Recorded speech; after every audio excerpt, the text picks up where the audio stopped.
그러면 뭐 다 오신 거라고 생각하고 두 번째 시간 진행할까요? 네. 성경 이야기, 구약 성경 이야기 오늘 합니다. 어제에 이어서 두 번째 시간입니다. 구약 성경 개론으로 역사서 이야기를 같이 나누도록 하겠습니다. 구약 성경 전체를 두고 역사서를 두고 하나님께서 무엇을 의도하시느냐?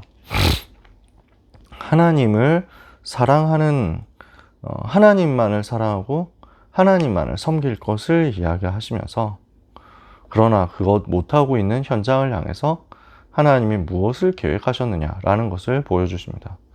그리스도를 보내겠다. 그래서 이것을 두고 다윗이라는 한 사람을 택하신 거예요. 내가 이새의 아들 다윗을 만나니 내 마음에 합한 사람이라 그를 통해 내 뜻을 다 이루게 하리라. 지금 다윗이라는 사람을 택해서 그 자손으로 그 후손으로 오실 메시아 바라보면 살도록 하나님께서 길을 열어주신 거죠. 어제 모세오경 얘기했습니다. 오늘은 역사서 이야기, 굉장히 긴 내용이고 굉장히 많은 분량입니다만 짧게 최대한 얘기를 해봅시다. 여호수아서부터 얘기를 해볼게요. 어떻게 했습니까? 말씀을 따라 언약궤를 따라가면서 가나안 정복한 이야기죠. 여호수아서는 많이 아시니까요. 자, 언약 붙잡고 시작합니다. 여호수아 1장이죠.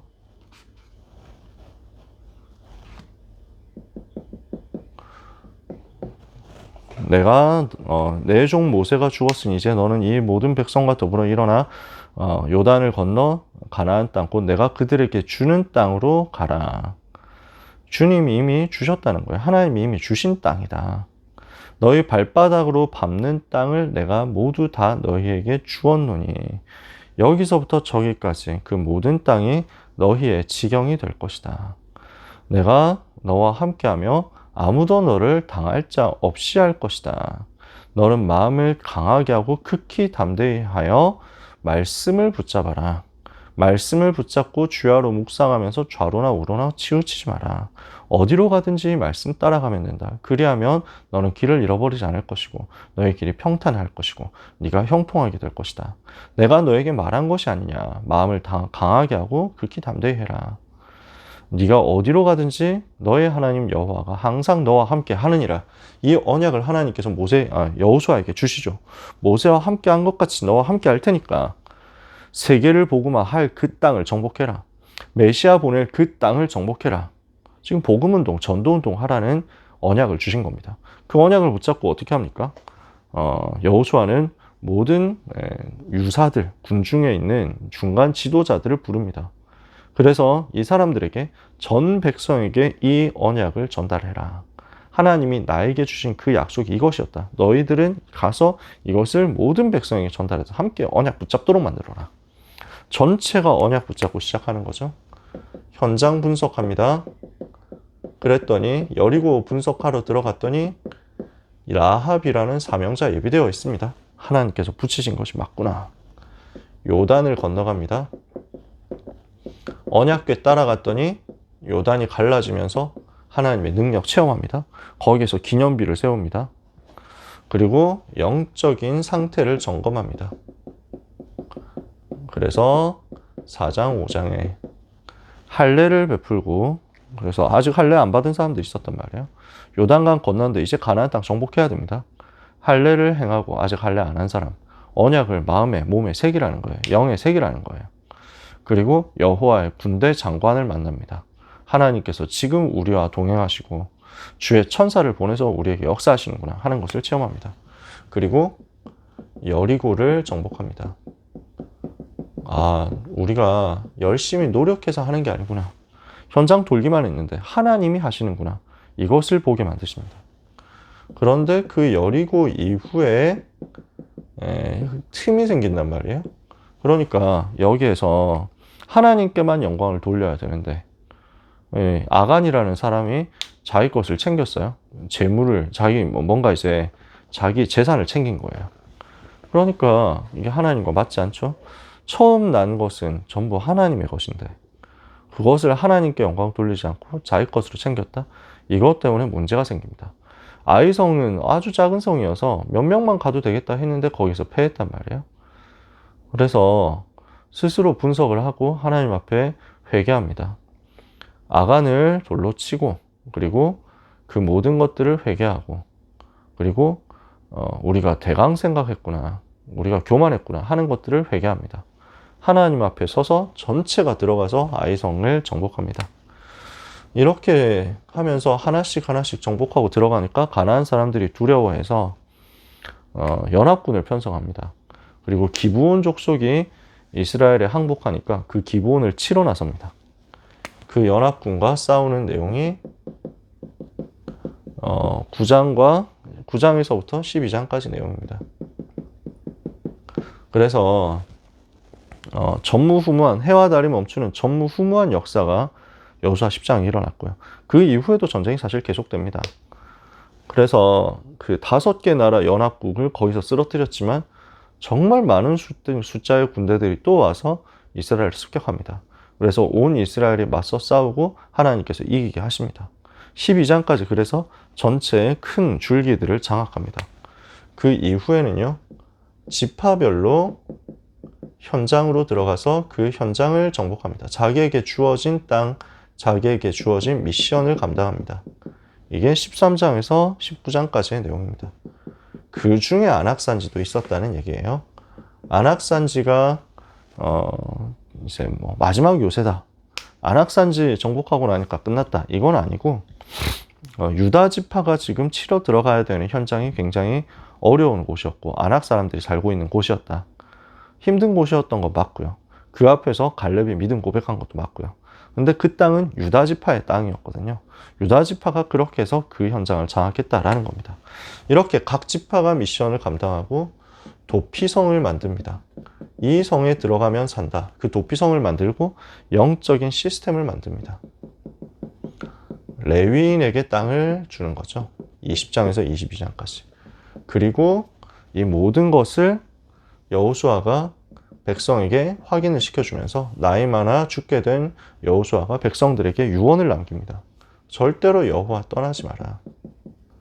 너희가 가나안 땅 신들을 섬기겠느냐, 여호와를 섬기겠느냐, 너희가 선택해라. 그 선택의 결과에 따라서 응답이, 축복이 오든지 아니면 재앙과 저주가 오든지 할 것이다. 선택해라. 나와 내 집은 오직 여호와를 섬기겠다. 이러니까 모든 백성들이 함께 우리도 여호와 하나님만을 섬기겠습니다 하고 언약을 붙잡습니다.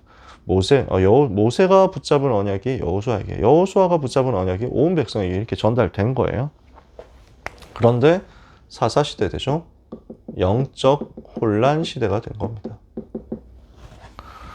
복음을 체험했던 세대가 떠났습니다.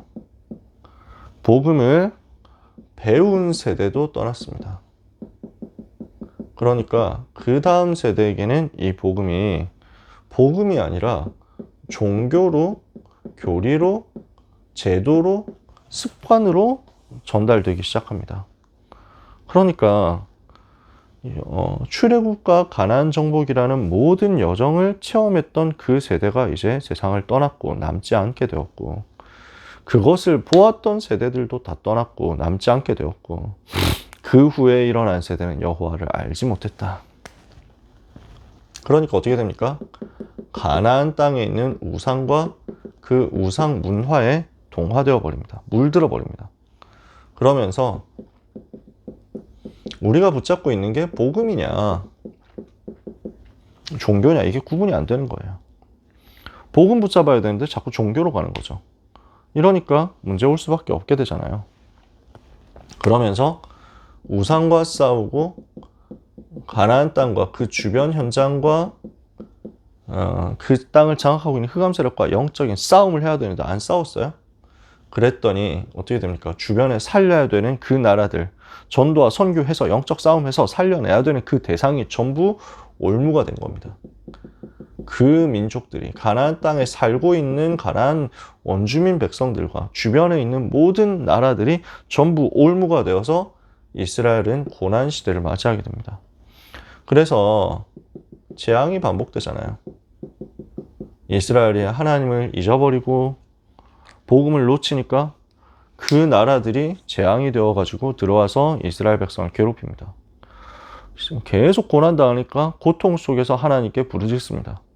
사사를 통해서 그래서 회복이 되었다가도 그 이후에는 또 무너져 버립니다. 사사를 통해서 잠깐 회복되었다가 또 과거로 돌아가 버리는 거예요.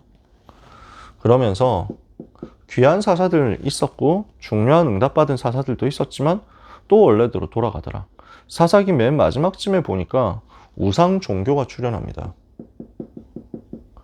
미가라는 사람이 나중에 나오는 선지자하고는 전혀 다른 사람입니다. 이 사람이 자기 집에 우상을 만들어 놓고 그걸 가지고 자기는 이 신의 제사장이다. 이렇게 하면서 하니까 단 지파가 그 우상이 영험하다는 소문 가지고 가서 그 우상 빼앗아가 버리고 자기들의 신으로 삼고 뭐 이런 짓을 합니다. 베냐민 지파에서 악한 사람들이 뭐 거의 양아치 같은 인간들이 어떤 레위 남자가 여행을 하면서 첩을 데리고 여행을 하는데 그 첩을 빼앗아서 강간을 합니다. 그리고 살해합니다. 비극적인 일이 벌어졌는데 이것을 두고 이 레위 남자는 그 죽은 자기 첩의 시신을 나눠가지고 각 지파에 보냅니다. 내가 이런 억울한 일을 당했다. 그것도 좀 이상하잖아요, 이미. 그러면서 그래서 각 지파가 대표자들이 와가지고 베냐민 지파 사람들에게 항의합니다.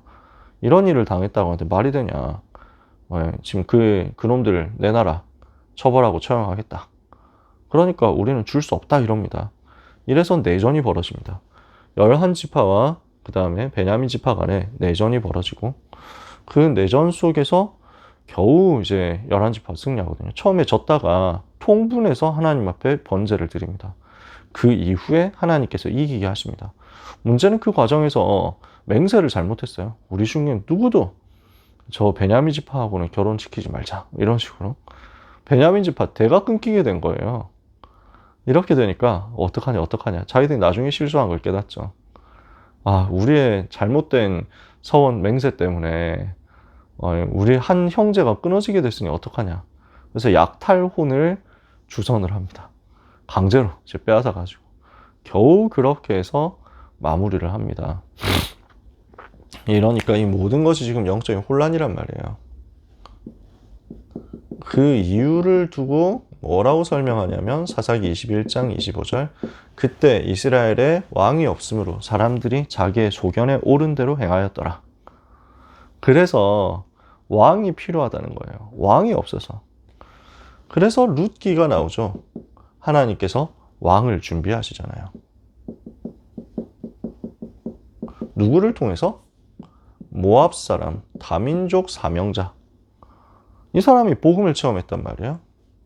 모압에서 온 룻이라는 한 사람이 복음을 체험했는데 그 이후에 영원한 역사가 나타난 겁니다.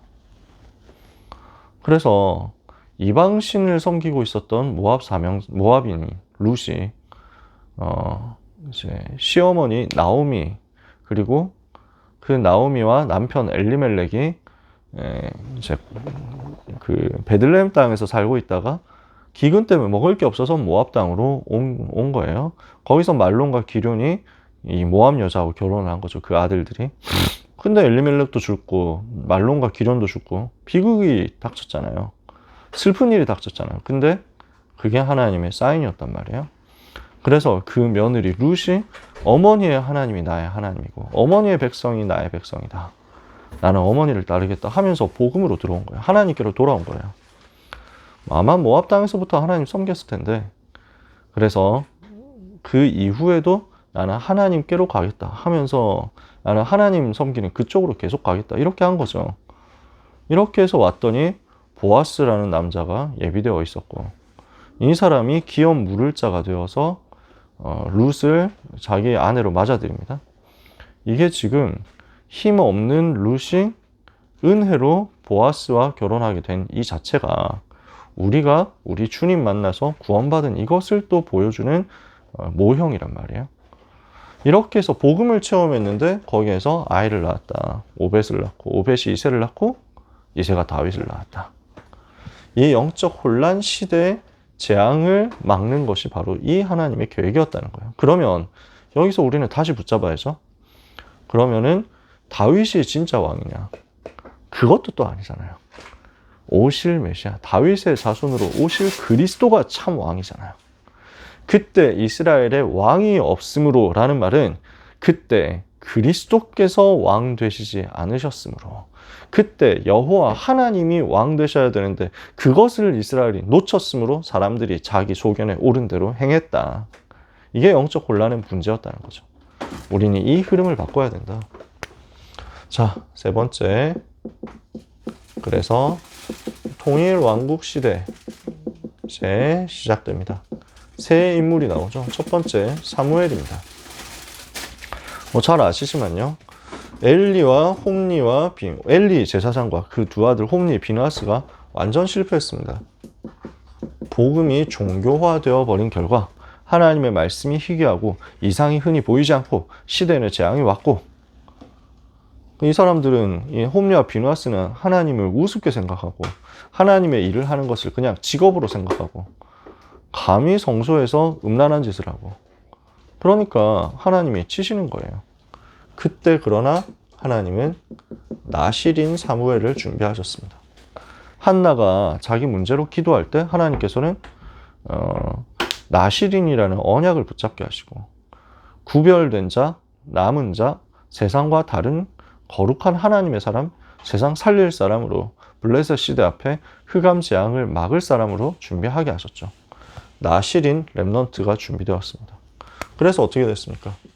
사무엘상 3장에 하나님의 음성을 들었는데 말 한마디 땅에 떨어지지 않는 역사가 일어났습니다. 결국 말씀 운동 일으키고 복음 운동하고 미스바 운동해서 온 이스라엘이 하나님께로 돌아오게 하는 역사가 일어났습니다.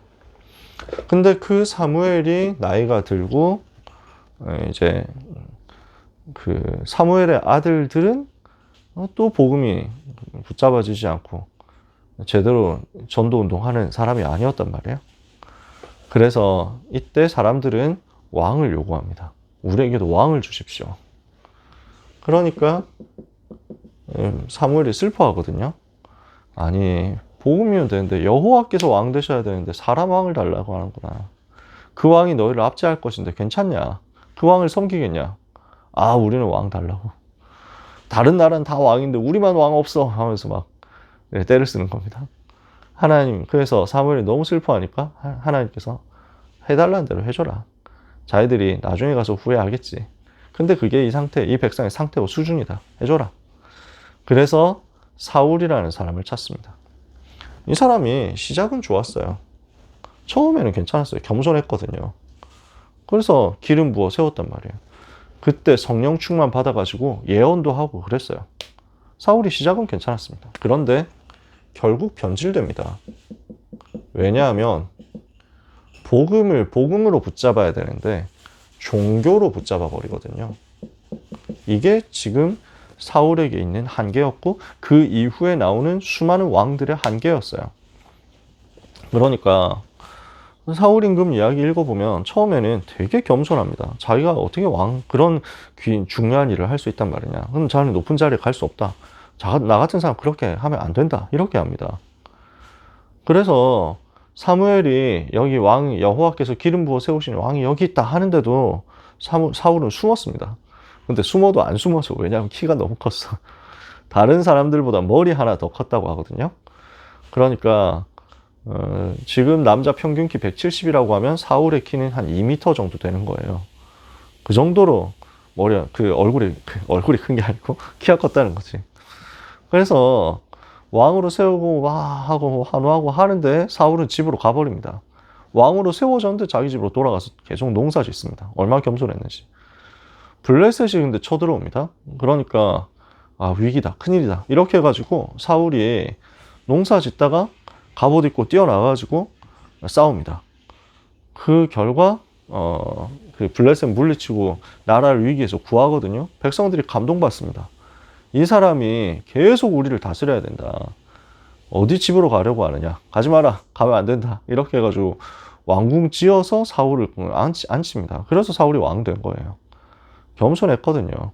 사람이 그냥 진지하고 좀 뭐랄까 성실합니다. 스타일이. 근데 갈수록 변질돼요. 왜냐하면 그 자리에 붙잡혀 버린 거예요.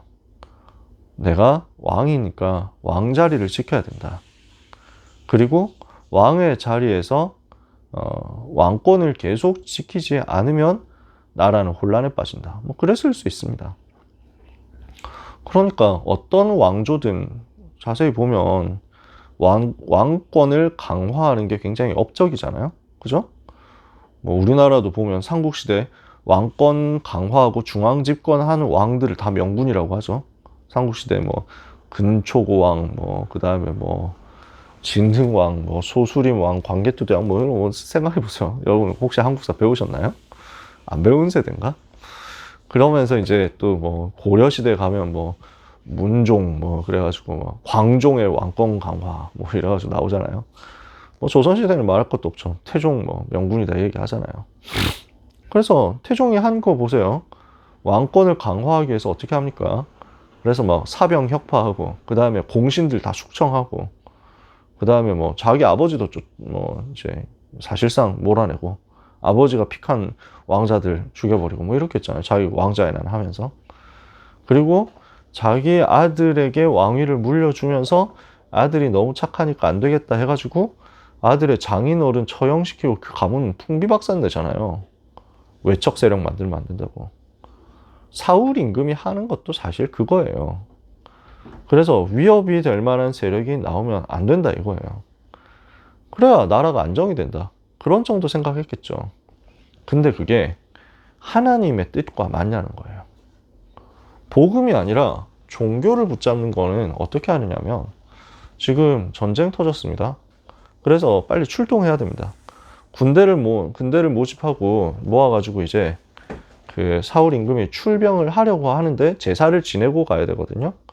근데 사무엘이 안 온단 말이에요. 사무엘이 제사를 지내줘야 되는데 여호와께 제사를 지내고 가야 하는데 사무엘이 늦게 오니까 지금 1시가 급한데 빨리 전쟁터 가야 될 거 아니에요. 당연히 그럴 거 아니에요. 안 되겠다, 내가 지낼게. 이렇게 해가지고 사울 왕이 직접 제사를 지냅니다. 그러고 나니까 사무엘이 도착한 겁니다. 충격받아가지고 왜 그랬냐 합니다. 늦게 오셔서요. 제사는 지내야 되잖아요. 그러니까 사무엘이 이거는 하나님과 맞지 않다. 자, 여기서 누가 잘못했습니까? 늦은 사무엘이 잘못이냐, 제사를 그냥 독단으로 지낸 사울이 잘못이냐. 그냥 육신적으로 볼 때는요, 사무엘이 지가 빨리 와야지. 그렇게 생각한다니까요. 근데 여기에서 본질을 우리는 보는 겁니다. 사울 임금이 지금 왜 제사 지내야 되는 거죠? 왜 제사를 지내고 전쟁에 나가야 되는 거죠? 지금 하나님의 은혜가 필요하다. 이거 붙잡으라는 거잖아요. 우리의 힘으로 전쟁할 수 없고 우리의 힘으로 승리할 수 없으니까 하나님의 도우시는 은혜 아니면 안 된다. 이거 하자는 거잖아요. 그걸 고백하고 하나님이 주시는 힘을 얻자는 거잖아요. 그거 해야 되거든요. 근데 사울 임금 입장에서는 제사는 뭐냐면 전쟁 나가기 전에 해야 되는 국가의식인 거예요. 무슨 국계에 대한 경례, 순국선열에 대한 묵념, 이거 순서인 거예요. 제사 지금 해야 되는데 지금 출동해야 되는데 왜 안 오시지? 안 되겠다, 뭐 내가 하면 되지 뭐. 내가 할게. 이렇게 된 거예요. 그리스도를 붙잡고 하나님을 바라보고 우상과 영적 싸움 싸운다 이게 아니라 지금 이게 뭐 의식 치러야 되는데 이거예요. 지금 차이가 이해가 되세요? 사울이 그 상태인 거예요. 그러면서 인본주의에 사로잡힙니다. 국가 경영해야 되니까. 근데 결국 내 힘으로 하는 거야. 내 지혜, 내 지식, 내 방법으로 하는 거예요. 이러니까 내가 열심히 해야 되고. 그래서 다음번 전쟁 나가는데 아말렉과 싸우는데 하나님께서 아말렉을 멸하라 하셨거든요. 남겨두지 말라고 했거든요. 근데 사울이 가서 보니까 이거 괜찮아 보인단 말이에요. 그리고 아말렉 왕 아각 살려둔 거예요. 이게 정치적인 수가 될 수도 있겠다. 나중에 아말렉 유민들을 규합하거나 할 때 필요할 수도 있으니까 내가 꼭두각시로 쓸 수도 있지 않을까? 이렇게 생각을 합니다. 하나님이 명령하신 것을 붙잡는 게 아니라 자기의 정치적인 판단을 하는 겁니다. 여기에서 좋은 동물들, 좋은 가축들 많이 있는데 이것까지 다 죽여버리면 너무 아까운데? 이렇게 생각합니다. 경제 발전에 도움이 안 되는데 기껏 전쟁을 했는데 정복했는데 전리품 하나도 못 챙기면 이게 국가 경제에 무슨 도움이 되냐. 나중에 제사 제물이라도 쓰면 되지 않냐. 이렇게 생각하고 가축을 남겨두고 아각도 남겨뒀단 말이에요. 이게 하나님의 명령 따라가고 하나님의 말씀을 따라가고 하나님이 주시는 은혜를 받는다 하는 게 아니라 자기의 계산과 자기의 방법이 앞서는 거예요. 인본주의로 정치를 하고 있었던 거죠. 정치이니까 정치하는 거죠. 맞는데 하나님의 백성이 하나님이 최고 우선순위가 아니니까 어떻게 됩니까? 인본주의로 하나님과 함께하는 그것을 누리는 대신 다른 방법을 찾는 결과 어떻게 됩니까? 여기에 사탄이 틈을 타는 거예요. 귀신에게 시달리는 거죠. 그래서 사울에겐 비극이 온 겁니다. 다윗을 끊임없이 의심합니다. 왜냐? 왕권을 약화시킬 위험한 존재로 보이기 때문에. 실제로 다 그렇잖아요. 그러니까 선조 임금이 이순신 죽이려고 막 이순신 이렇게 막 눈에 가시처럼 생각하고 했던 이유, 자기가 파격적으로 발탁했던 이순신을 별로 안 좋게 생각하는 이유가 그거였거든요. 명나라 멸망할 때쯤 숭정 황제가 했던 게 자기 그 나라를 위해서 충성하는 장군들인데 얘가 지금 내 그 반란 일으키는 거 아니야? 의심병에 사로잡혀가지고 다 죽여버리니까 결국 나라 망하거든요. 사울 임금이 딱 그 상태를 다 그래요. 똑같아. 그러니까 거기에 정사와 권세와 어둠의 세상을 주관하는 악한 영이 가지고 노는 겁니다. 틈타기 너무 좋은 거예요. 근데 이때 하나님께서 다윗이라는 사람을 세우셨다고요. 다윗 이야기는 너무 잘 알잖아요. 언약을 붙잡고 언약의 한을 가지고 하나님의 음성을 듣고 사무엘에게 언약을 전달받고 성령의 충만함을 받아서 시작했습니다. 그 과정에서 영적인 사실을 체험한 겁니다. 그러니까 귀신이 찬양할 때 쫓겨나가는구나. 이걸 본 사람이 다윗입니다. 전 세계 여호와를 설명해야 되겠다. 골리앗 앞에서 전도와 선교를 체험한 겁니다. 다윗만큼 영적인 사실을 많이 본 사람도 없습니다. 진짜 그 시대에 다윗만큼 영적인 것을 깨닫고 본 사람이 없었습니다. 시편 보면 하나님의 천사에 대해서 그렇게 다윗이 많이 시를 씁니다. 천사들이 활동하고 주의 사자들이 이렇게 일하고 있다. 이런 부분을 고백하는 게 다윗. 영적인 눈이 제대로 열린 거죠. 악신이 떠나는 것을 봤잖아요. 그러니까 많은 고난도 있었고 또 본인도 많은 잘못도 했습니다. 실수도 했습니다. 근데 그 모든 것을 두고서도 하나님은 다윗을 사랑하셨어요. 왜냐?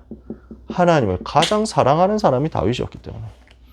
다윗은 사울하고 거의 정반대, 이 부분에 대해서 정반대인 겁니다. 사울은 인본주의 쓰다가 정치를 자기 머리로 하다가 결국 사탄에게 속았거든요.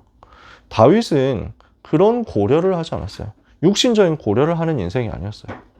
하나님을 사랑하는 것이 최고 우선이었어요. 그러니까 언약궤 모시고 올 때 백성 앞에서 기뻐하고 춤을 추고 하나님을 찬송하고 예배하거든요. 여기에 생을 걸어버린 거예요. 백성들이 나를 어떻게 볼까? 내 위신, 내 체면 어떻게 될까? 아무 상관이 없어. 그게 관심이 아니야. 하나님을 어떻게 하면 더 사랑할까? 이거예요. 성전을 준비한다. 예배를 회복하고 시편을 쓰고 이 모든 부분들이 지금 다윗이 얼마나 하나님을 사랑했느냐라는 거예요. 다윗이 영적 문제 없었냐? 있었잖아요. 다윗이 부족함 없었냐? 있었잖아요. 근데 하나님은 그걸 보시는 것이 아니라 다윗의 중심을 보시는 거예요. 그러니까 다윗이 실패 자꾸 반복하니까 그 부분 갱신하라고 하나님은 아예 사인 주시고 사건 주시고 결국 오실 메시아의 조상의 대열에 서도록 오실 메시아가 다윗의 자손으로 오도록 그 응답을 주신 겁니다. 자, 그래서 영원히 왕위의 자리가 다윗의 가문에서 떠나지 않을 것이다. 하나님께서 그렇게까지 축복을 주셨는데 근데 이 축복이 이제 다음 시대로 넘어가면서 이 축복받은 다윗의 가문도 또 이제 이 축복을 놓치고 이 복음이 오직이 되지 않고 약해지는 거죠. 그러니까 나라가 분열되잖아요. 분열 왕국 시대인데 이거 다 뭐 설명할 시간이 되겠습니까? 솔로몬이 얼마나 영광을 많이 얻었습니까? 다윗의 아들 솔로몬이 얼마나 지혜로웠습니까? 그래서 하나님이 기뻐하시는 성전도 건축했고 그 성전을 건축하면서 하나님께 영광 돌리고 기도하는 내용도 너무 또 하나님과 맞고 우리가 볼 때도 그 정확하고 그리고 하나님께서도 거기 그 성전에 대해서 약속을 주시고 그런데 결국 솔로몬도 정치인인 거예요. 나중에 가니까 정치하면서 인본주의 쓰는 거예요. 국제관계를 잘해야 되니까 그 국제관계를 잘 하기 위해서 우리 사방의 외교를 잘해야 되겠다. 정략 결혼을 하죠. 그 정략 결혼의 결과 수많은 이제 이방 여자들이 예루살렘에 들어와서 살면서 우상을 가지고 들어옵니다. 자기 신 섬기게 해달라고. 그러면 다민족을 데리고 들어왔다. 정략 결혼을 하고 수많은 처와 첩을 뒀다는 것도 하나님과 안 맞지만 들어왔으면 그 사람들에게 복음 전해가지고 그 나라까지 살리도록 만들었어야 되는데 자기들이 섬기는 신 그대로 섬겨라. 우상을 허용한 겁니다.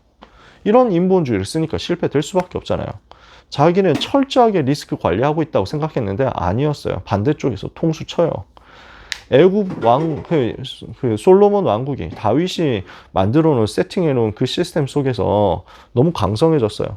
다윗 시대는 군사력으로 강해졌고 솔로몬은 거기에다 경제력, 문화력까지 얹었어요. 주변 나라들이 다 두려워했어요. 근데 그 솔로몬이 그래서 애굽 왕의 딸과 결혼을 한단 말이에요. 바로의 딸과 결혼한단 말이에요. 바로도 그러니까 솔로몬도 애굽을 견제해야 되겠다 생각하고 근데 그 생각 똑같이 바로도 합니다. 그래서 바로도 저 솔로몬 저 왕국 너무 커지는데 지금 견제해야 되는데 앞에서는 되게 웃으면서 막 결혼하고 뭐 이래가지고 하지만 뒤에서는 아닌 거예요. 그러니까 솔로몬의 정치가 인기를 잃어버리면서 갈수록 이제 그 민심 이반이 일어납니다. 반역하려는 사람이 나옵니다. 여로보암을 잡아서 죽이려고 합니다. 그러니까 여로보암이 도망칩니다. 애굽으로 숨습니다. 애굽에서 바로는 여로보암을 숨겨주고 보호하면서 우리는 못 봤는데 보이면 잡아서 보내줄게 이렇게 합니다. 정치를 그 국제관계를 인본주의로 하니까 결국 한겨오는 거예요. 우상을 허용한 결과 결국 그 아들에 대해서 나라는 분열되고 맙니다. 그래서 북이스라엘과 남유다로 분열됩니다. 아들 르호보암이 들어왔을 때 진짜 솔로몬 왕 때 우리 너무 힘들었다. 백성들이 항의를 합니다. 그러면서 여로보암이 대표자가 되어가지고 나서서 시위를 하니까 그때 르호보암 왕은 경험 많은 나이 많은 신하들의 말을 듣지 않고 우리가 좀 백성들을 살려야 된다. 이 말을 듣지 않고 자기 친구들 젊은 사람들의 말만 듣습니다. 여기서 약해지면 안 된다. 더 강경하게 나가라. 처음부터 기세를 꺾지 않으면 계속 기어오를 거다. 그래서 르호보암이 내가 더 세게 하겠다. 아버지보다 훨씬 강하게 하겠다. 각오해라. 이렇게 강경책으로 나옵니다. 이러니까 여로보암은 백성들을 선동하는 거예요. 봤지 않냐? 들었지? 봤지? 우리가 다윗의 가문에서 얻을 것 없다. 우리가 무슨 상관이냐? 가자. 우리만의 나라를 세우자. 북이스라엘 10지파가 다 자기 나라를 세웁니다. 그래서 북쪽의 10지파와 남쪽의 유다와 베냐민 지파 이렇게 해서 두 나라로 나뉘게 되는 거죠. 근데 북이스라엘 나라는 전부 이거 합니다. 여로보암의 길을 따라갑니다. 나라를 분열시키고 났는데 여전히 백성들이 예배드리러 예루살렘에 올라간다. 큰일 나겠는 거예요. 베델에다가 금송아지 만들고 이거 섬기자. 이게 우리의 국가신이다. 우상 숭배합니다. 그 여로보암의 길에서 단 한 사람도 떠나지 못합니다. 그 후대 왕들이 9개의 왕조가 세워졌습니다. 19명의 왕들이 나왔습니다. 그 19명의 왕들 중에서 오래 간 집안이 한 5번 정도 왕위를 계승한 게 최대였습니다. 오므리 집안. 그러니까 계속 반역과 전쟁이 일어나고 재앙이 일어나는 겁니다. 잠깐 동안은 육신적으로 번영하기도 했습니다. 그래서 북왕국 때도 오므리 왕조 아합 왕 때도 육신적으로 좀 번영했습니다. 그 이후 예후 왕 때도 마찬가지였습니다. 하지만 결국 흔적도 남기지 않고 멸망했습니다. 왜냐? 우상에서 못 벗어났기 때문에. 그래서 아수르에 의해서 나라는 멸망하고 말았습니다. 남유다 왕국은 어땠습니까? 다윗의 가문이 계속 이어집니다. 20명 정도의 왕들이 있었습니다. 부분적으로 성공한 왕들도 있었고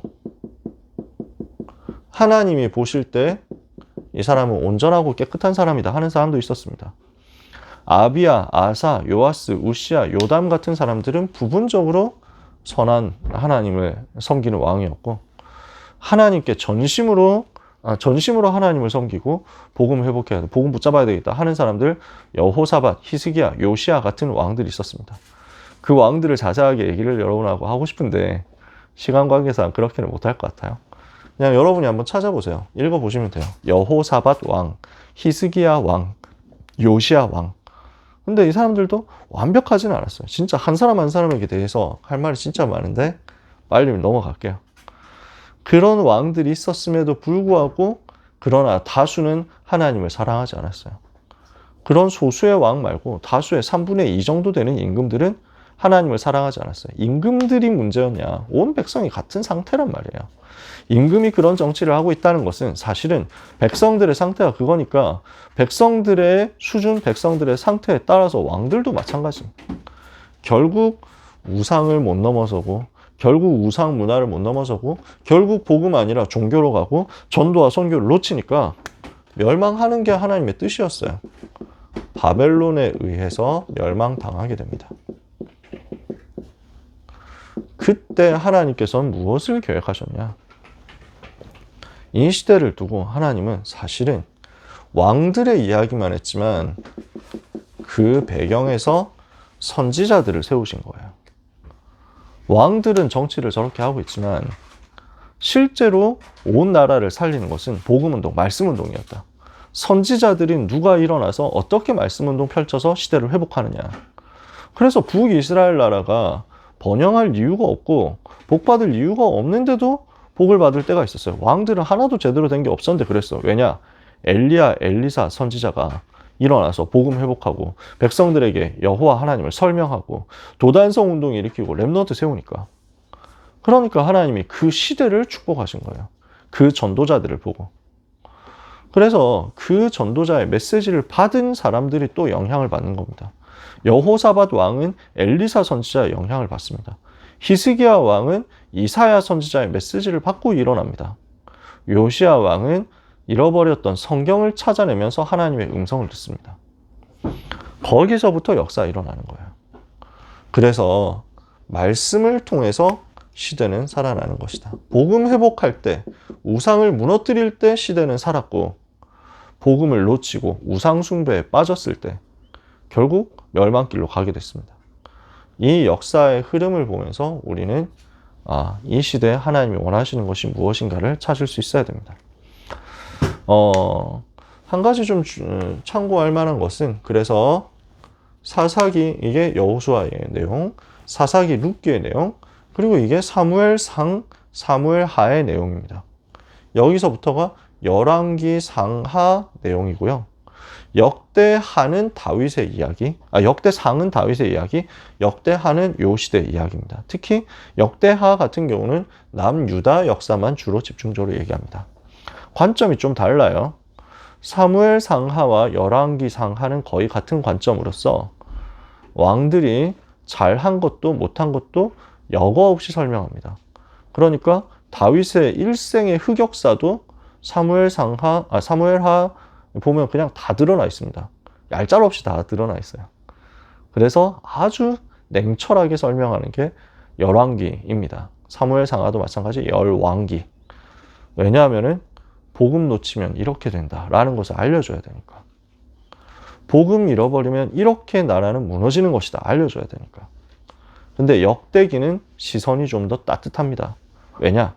포로된 백성들이 렘넌트 운동이 일어나서 하나님을 사모하는 일들이 벌어졌거든요. 이러니까 우리가 하나님께로 돌아가야 되겠다 하는 그 일들이 일어나고 있을 때니까, 그래, 하나님께로 돌아가면 우리에게 하나님이 이렇게 은혜 주실 것이다, 이런 복이 우리에게 임할 것이다 하고 따뜻하게 설명하는, 이제 우리가 회복될 때다, 하나님 우리를 회복시킬 거야.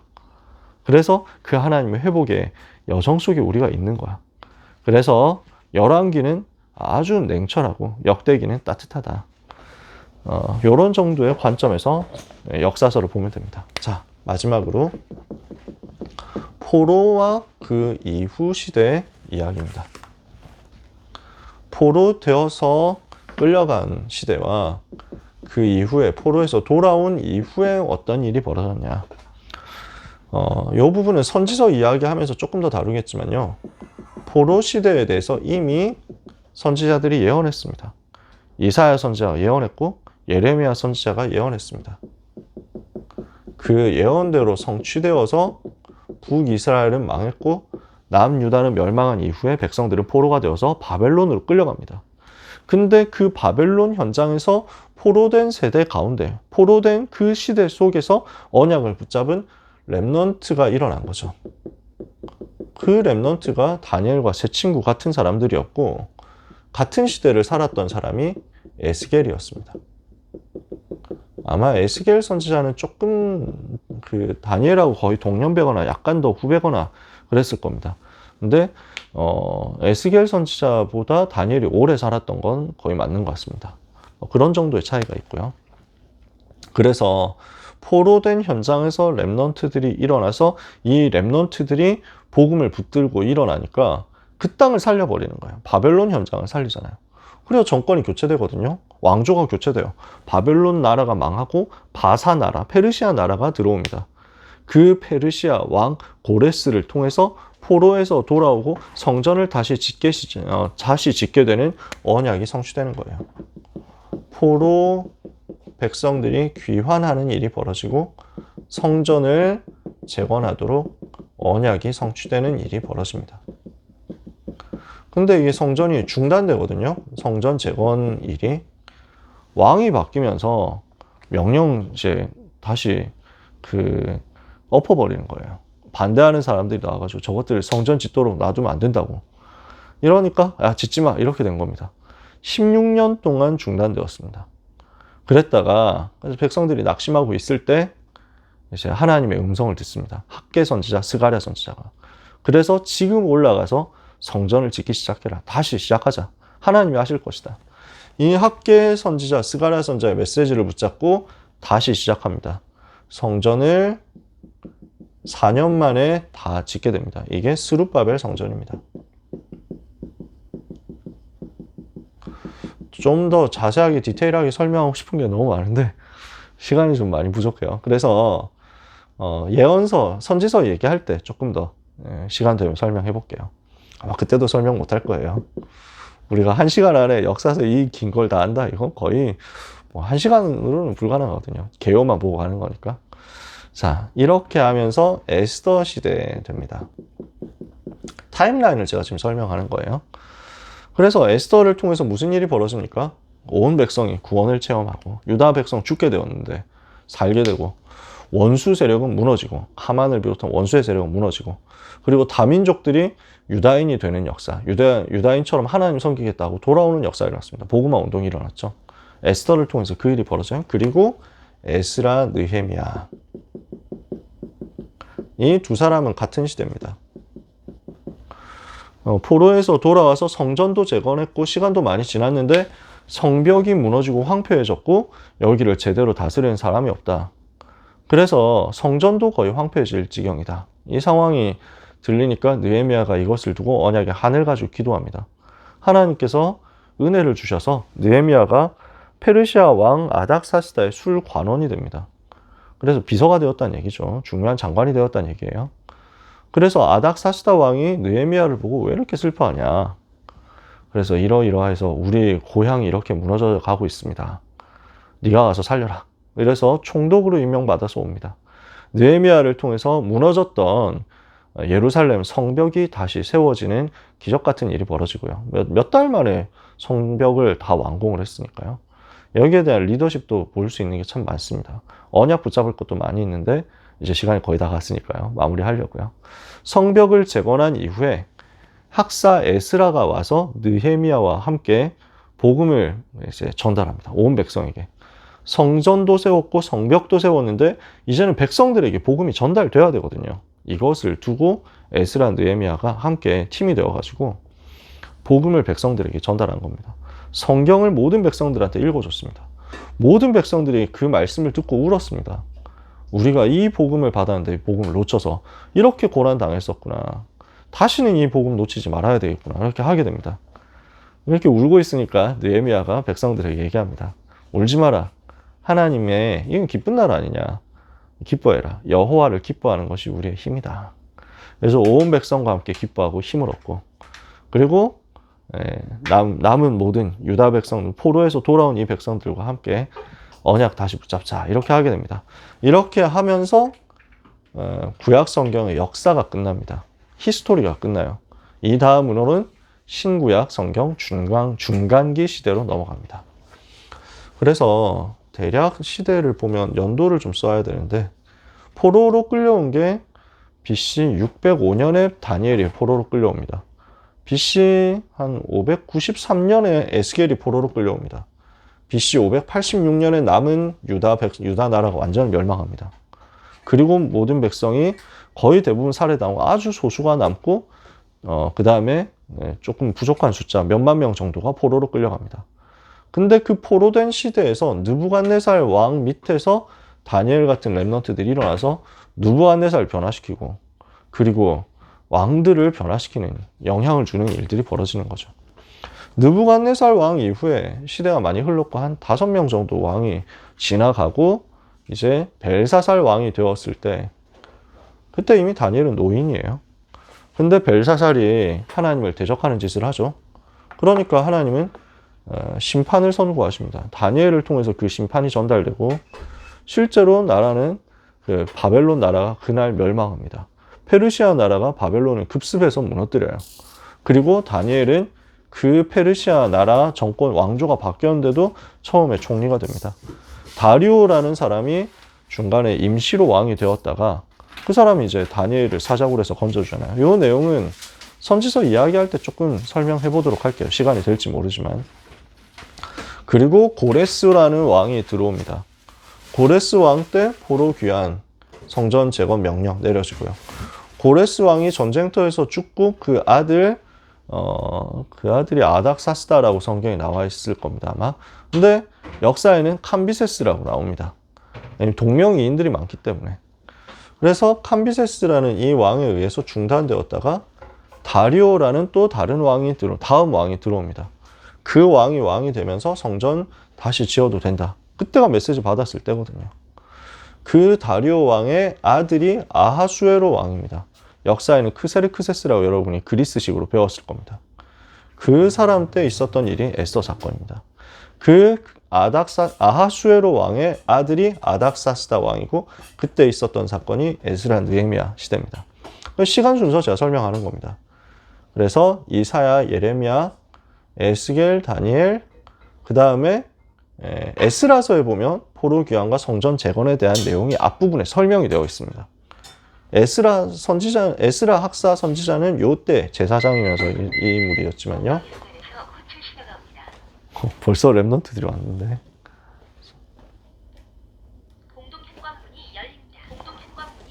그래서 빨리 마무리를 해야 되겠네. 오늘 저희 손님이 오거든요. 그래서 에스더 시대, 그 다음에 에스라, 느헤미야 시대, 요렇게 아하수에로 아닥사스다, 요렇게 내려간다. 자, 여기까지입니다. 오늘은 이렇게 역사서 이야기를 좀 설명해 봤습니다. 질문 있으신가요? 네, 언제든지 또 질문해 주시고. 11시 50분입니다. 렘넌트들 12시에 오기로 했는데 너무 빨리 왔어요. 네, 기도하고 마치도록 하겠습니다. 하나님 감사합니다. 소중한 우리 모든 대학부 렘넌트들 집중훈련 여정 속에서 전도가 체험되게 하옵소서. 복음이 붙잡아지게 하옵소서. 성경이 더 이해되게 하옵소서. 하나님의 은혜 받는 삶이 되게 하옵소서. 예수 그리스도 이름으로 기도합니다. 아멘. 감사합니다.